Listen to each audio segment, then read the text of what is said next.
ผิดที่เขาบ่เคยใส่ใจ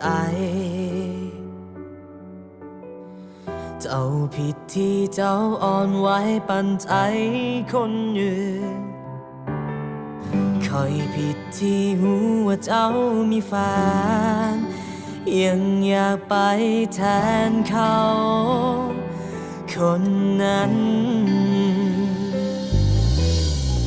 ต่างคนต่างคิดต่างแตกต่างกันต่างเหตุต่างผลต่างมีความสำคัญหรือว่าเจ้าคมคอยประสนเขาหากเจ้ามีใจ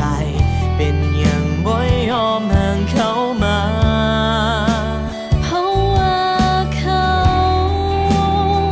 ไม่ยอมที่จะเลิกลาอ่อนวอนขอให้กลับไปเป็นเหมือนเคยแล้วความหักจะเดินต่อไปได้จึงใดหากบ่มีภัยยอมเป็นคนเดินออกมาหรือต้องเป็นคอยที่เดินจากไปและต้องเสียน้ำตาเดินจากลายอมปวดใจ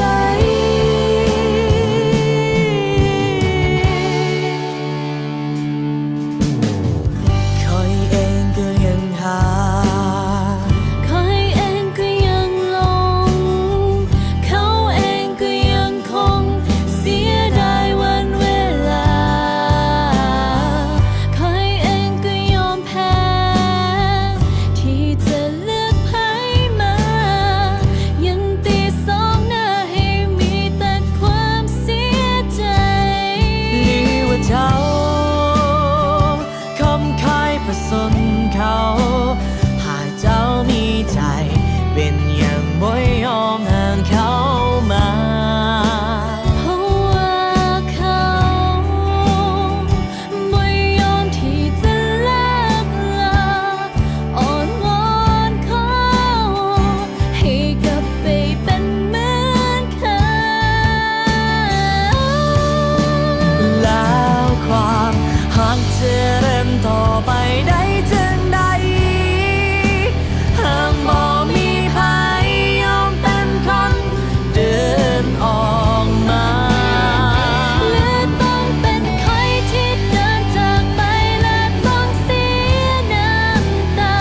เดินจากลาบ่เลือกใคร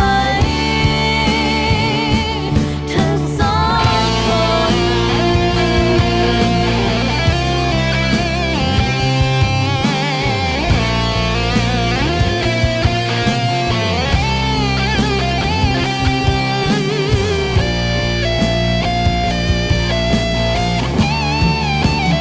แล้วความหักจะเดินต่อไปได้จึงใดหากบ่มีภัยยอมเป็นคนเดินออกมา